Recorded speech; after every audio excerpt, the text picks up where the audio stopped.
자, 우리 입장에서는 뭐, 우리 원자력 잠수함 좀 가졌으면 좋은데, 이런 생각을 하죠. 뭐, 저도 좀 그런 생각이 있긴 있어요. 근데 이제 여러 가지 이제 그 장단이 있고 대가가 좀 있거든요. 그거 따지기 전에 먼저 전체적인 그림을 한번 보죠. 일단 중국은 북한의 핵과 미사일을 채워줌으로써 이건 전략적 실패입니다. 예를 들어서 우크라이나 전쟁에서 지금 푸틴이 전략적으로 실패했거든요. 몇 개가 있죠. 어, 대표적인 게 핀란드와 스웨덴의 나토 가입이죠. 그 중립 국가들의. 그래서 발트해가 결국 쓸모가 없게 됐잖아. 그러면 북극해로 나가야 되는데 북극해로 나가게 되면 길목 그 저기 뭐야 그 러시아도 힘을 잘 못 써요. 그래서 이게 이제 그런 첫째 하나 문제가 있는 거죠. 이게 그 북한의 핵과 탄도미사일은 북한 자유화를 필연으로 만들고 있다고요, 지금. 원래 미국은 뭐 영구분단에 가까워요. 미국이 그렇게 북한 자유화에 이렇게 발벗고 나선 적이 없어요. 왜냐? 미국 입장에선 그냥 세계가 이제 조용히 유지되길 원하는 거야. 그러니까 북한 자유화를 시키는 과정에서 중국과 극심하게 대립을 한다든지 글로벌 군사 지정학 위기가 막 세계대전급 위기가 생긴다든지 이거 굉장히 꺼려하게 되죠. 그런데 북한이 저렇게 겁대가리 없이 핵과 탄도미사일로 중국의 지원 아래서 중국의 그 지시 아래서 저렇게 도발을 계속 가니까 미국 입장에서도 저거 기회가 되면 문질러 버려야지 이 생각을 할 수밖에 없다고요.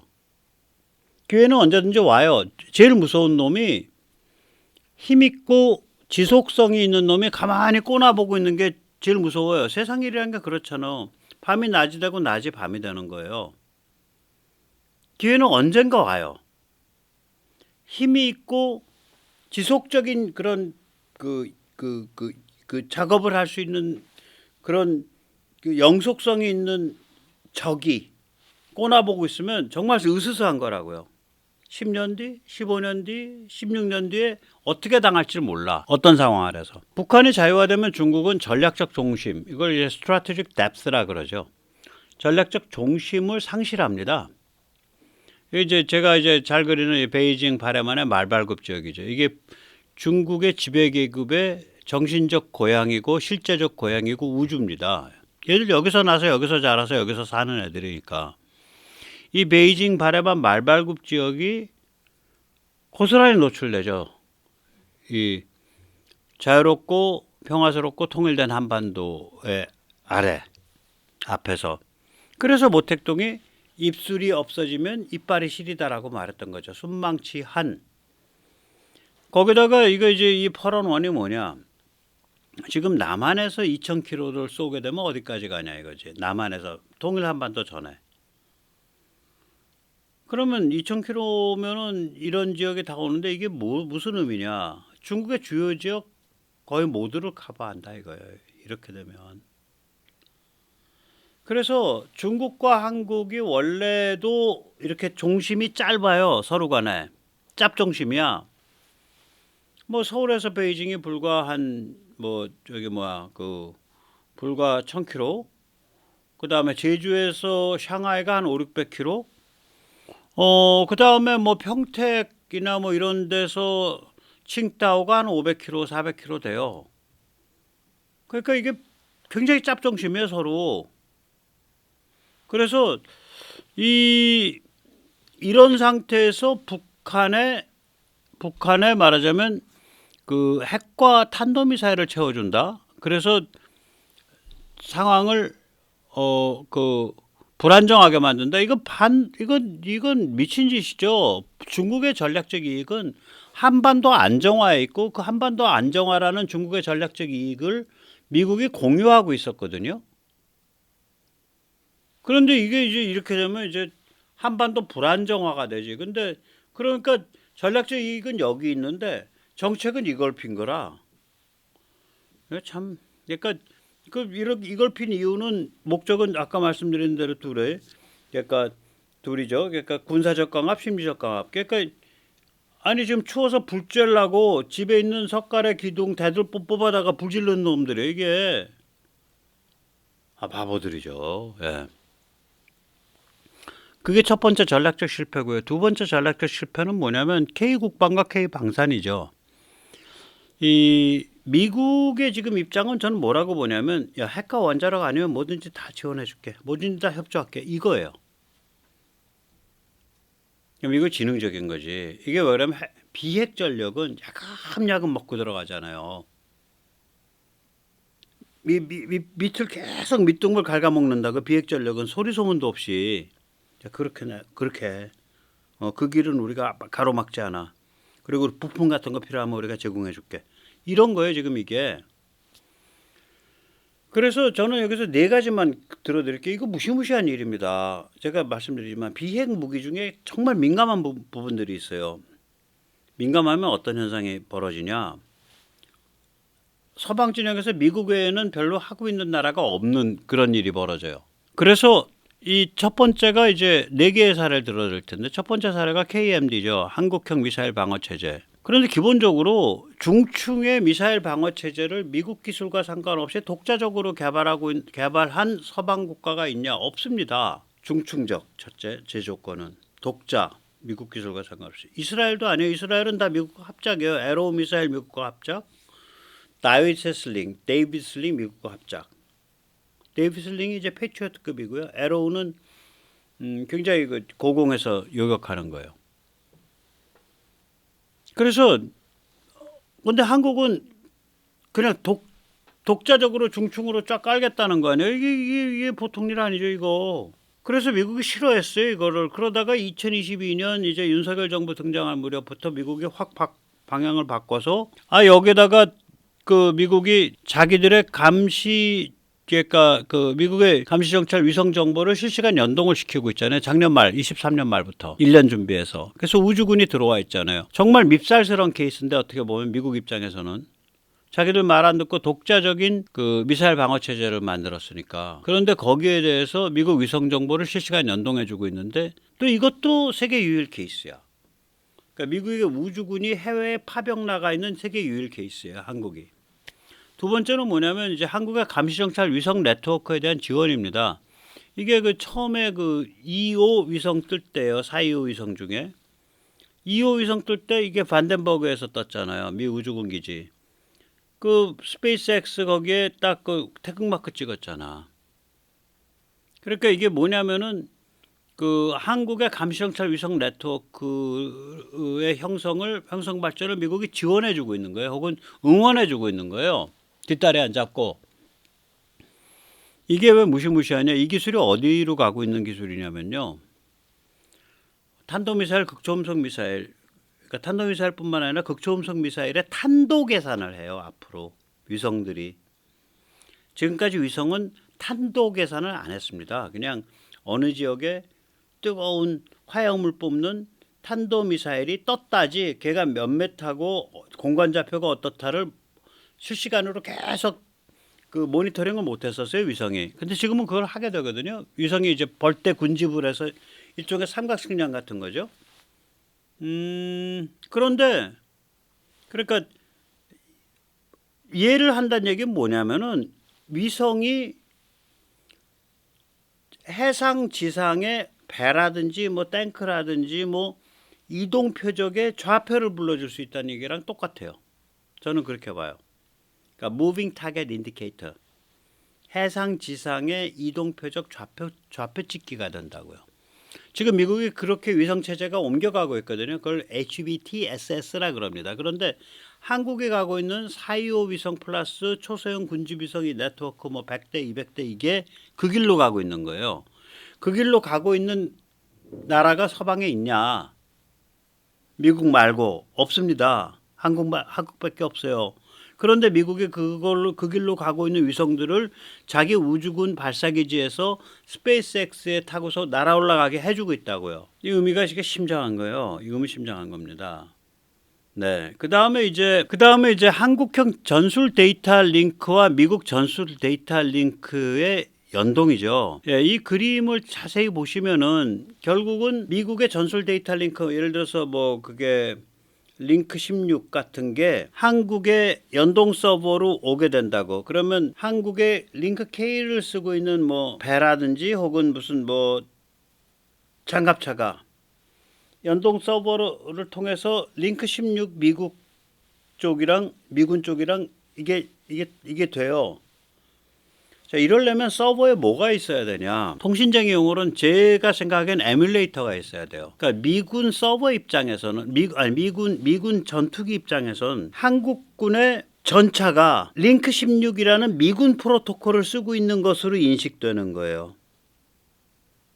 이 중간에 연동 서버가 실시간 연동 서버가 그 링크 16 흉내를 내주고 있는 거거든. 그러니까 연동 서버가 이게 양쪽 번역가란 말이에요. 미국을 향해서는 링크 16이라는 언어로 얘기를 하고 한국군을 향해서는 링크 K 언어로 얘기를 해.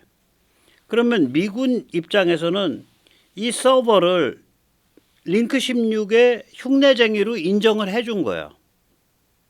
흉내쟁이 그걸 에뮬레이터라 그럽니다. 이거 쉽지 않은 일이에요. 그 인정해 줄기가. 야, 어떻게 서버는 서버지. 서버가 무슨 뭐 저기 전차나 장갑차에 딸린 통신당 말이야. 너 지금 뭐 우리가 지금 전차나 장갑차랑 통신하려 그러지 네 서버랑 통신하려 그러냐. 인마 혼자 잘 놀아봐 자식아. 아, 그렇게 나오죠 당연히. 생사가 왔다 갔다 하는 솔루션들인데 이거 굉장히 중요한 일이에요. 이거 지금 진행되고 있는 게. 네 번째는 뭐 잘 아시다시피 KF-21이죠. 이게 뭐 4대 항전 기술이 어쩌고저쩌고 하지만 개발 지원 받았죠. 그 록히드 마틴으로부터. 뭐 A사라든지 이건 우리가 직접 했지만 나머지는 다 받았단 말이에요. 예, 그리고 이게 이제 관련 분야가 많잖아요. 근데 이게 한국형 공중발사 미사일 풀세트가 지금 만들어지고 있고 고급 항공 엔진이 만들어지고 있고 이 둘이 합쳐지면 우리가 2030년대 중반이면은 고급 공중 드론의 풀세트가 완성이 돼요. 앞으로의 공군은 결국은 드론을 고급 공중 드론이랑 같이 유무인 합동 전술을 하는 공군이냐 그걸 못하는 공군이냐 딱 둘로 나뉘는 거예요. 이게 드론은 수출입도 안 된다고요. 고급 공중 드론, 전투용 드론들은, 무장형 드론들은. 왜냐면 미사일 통제 체제에 걸려요. 한국이 서방에서 이걸 제일 발빠르게 가고 있죠. 미국 제외. 제일 발빠르게 가고 있습니다. 가시권 아래 퍽퍽퍽퍽 가고 있어요. 그 미국이 그걸 뜯어말리거나 뒷다리를 잡고 있질 않잖아. 이거 무슨 얘기야? 해라 그 소리지. 시그널이 해라란 시그널이에요. 우리 반대하지 않는다. 해라. 최선을 다해서 해라. 가끔 필요한 부품 있으면 우리가 팔게. 뭐 이런 얘기죠. 결국은. 아니 ASML까지 압력 넣어가지고 중국에 기계 못 팔게 만드는 정도인데 다른 것도 아니고 무기에 들어가는 부품을 만약에 미국이 문 닫아 걸게 하면 그게 프랑스 회사건 독일 회사건 뭐 영국 회사건 뭐 스웨덴 회사건 그 한국한테 물건 못 팔게 하면 얼마든지 우리 골탕 먹일 수 있다고요. 그런 뒷다리를 안 잡고 있잖아. 그래서 미국의 입장은 핵과 원자력이 아니면 무엇이든 협조해 줄게 이런 입장이라고 전 생각을 합니다. 지금 상황이. 자, 그럼 이제 재밌는 이제 이제 결론이 나오는 거죠. 원잠 지원 안 해라고 말을 해도 우리가 표정 관리하면서 속으로 웃죠. 이제 그 문 교수인가 전직 교수 하시는 분, 그 해군 출신 그 양반은 원잠파인데 원잠 하자는 입장인데 제가 그분께 감사하게 생각하는 게 원잠을 해야 되는 그 원인을 정확히 말씀하시더라고. 그 양반은 뭐냐면 중국의 핵 무기 발사 원잠, 그러니까 전략 원잠을 추적해서 파괴하기 위해서는 우리가 공격 원잠이 있어야 된다야. 그 뭐 말씀을 적나라하게 하셨네. 그래서 내가 묻고 싶은 게 그거지. 그런데 중국의 전략 원잠을 추적 파괴하는 게 한국 해군의 업무입니까? 혹은 미군의 업무입니까? 저는 미군의 업무라고 봐요. 한국 해군은 뭔데? 한반도 인근 해역 지키는 거죠. 여기서 절대 정숙 장기 자망이 굉장히 많이 필요하죠. 그럼 이거는 원자력 잠수함보다도 DAL 잠수함이 유리할 수 있어요. D는 디젤, A는 공기 불필요, L은 리튬 이온 배터리. 왜냐? 원자력 잠수함은 가만히 있어도 원자로가 돌아가는 소리가 엉 하고 나요. 근데 DAL 잠수함은 소리 자체가 없어요. 특히 원잠은 건조비뿐 아니라 운영비비 해체비가 천문학적입니다. 그래서 원잠에 투자를 하기 시작하는 순간 다른 군종에서 사용되는 다른 무기들이 허리띠를 졸라매든지 아니면 우리가 세금을 엄청 많이 내야 돼요. 이게 왜 그러냐? 예를 들어 이게 저게 원자로란 말이에요. 그래서 이거 해체도 잘 못해. 영국은 퇴역 잠수함을 해체하지 못해서 지금 수십 년째 장기 보관되고 있는 그런 상태예요. 퇴역한 원잠들이. 그래서 이거 문제가 많은, 그러니까 해결해야 될 문제가 많은 과제라고요. 이게 좀 이런 얘기도 같이 하면서 원잠 얘기를 해주셨으면 좋겠어. 그래서 우리가 이제 판단을 좀 해봐야죠. 어느 편이 유리하냐. 저는 뭐 자체 핵무장 가서 미국과 사이가 틀어진다든지 전술핵 배치 미국이 생각도 없는데 하세요라고 울부짖는다든지 이런 거보다도 기본이 뭐냐. 야, 당신들 한미동맹 근본 정신 알아? 야, 그 엘브리츠 콜비나 말이야. 그 저기 누구야? 저기 그 크리스토퍼 밀러 그거 다 트럼프 진영 사람들 그거 다 무식한 거야? 아니면 뭐 생각이 좀 이상한 거야? 한미동맹의 근본 정신은 북한 이코르 중국으로 보는 거야. 6.25가 그랬으니까 북한 이코르 중국 이코르 소련이었으니까 6.25 때. 그게 무슨 얘기냐? 한반도에서 전쟁 나면 이거는 북한을 위한 북한의 전쟁이 아니라 중국에 의한 중국을 위한 중국의 전쟁이야. 처음부터. 그럼 중국이 뭐하러 한반도에서 전쟁하겠어? 미국 지원해갖고 손발 꺾으려고 한반도에서 전쟁하는 거지. 그럼 너희를 치는 전쟁이야. 그럼 네가 와서 싸워야지. 그럼 한반도에서 싸우려면 우리랑 동맹 맺어야지. 야, 아이크 너 바보냐? 너 머리 안 돌아? 거기 엄지손가락에 인주 묻혀서 내봐. 임마 내보라니까. 그 엄지손가락 뺏어갖고 도장 찍게 한 거예요. 그게. 이게 상황이 그거거든요. 즉 한국에 대한 침공은 미국 본토에 대한 침공이다. 미국이 한미동맹의 근본 정신에 충실하도록 만들어야 되고 그러려면 우리 자신이 한미동맹의 근본 정신이 뭔지를 알아야 돼요. 그게 첫 번째. 두 번째가 뭐냐. 우리가 무시무시한 비핵 함께 또 따로 자주국방 역량, 와우 자주국방 역량을 확보해야 돼요. 중국이 사고 치더라도 6.25 때처럼 그 뭐 미국이랑 얘기 정리하면 되는 거지. 한국은 뭐 계산에 따로 계산서 뽑을 필요 없어. 뭐 이런 생각을 못 하도록.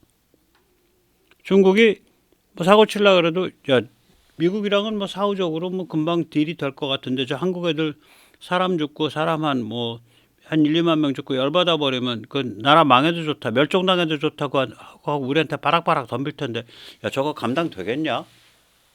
감당해야 하지. 그럼 중국도 숟가락 놔야 되는데 야, 저거 감당되겠냐? 이게 와우예요. 이게. 세 번째, K방산이 전 세계 무기 시장을 석권해서 뭐 세계 2위, 뭐 가끔 어떤 품목에 따라서는 1위도 넘보는 그런 상황이 오면 무기를 우리한테 사가는 데들은 다 우리의 실제적 파트너의 실제적 동맹이란 말이에요. 중국이 함부로 못하죠. 우리는 이것이 훨씬 유리해요. 무슨 전술핵이라든지 원잠이라든지 뭐 이런 거는 좀 부차적인 이슈들이에요. 특히 전술핵은 아닌 것 같고. 그래서 오늘 여기까지 말씀을 여쭙겠습니다. 감사합니다.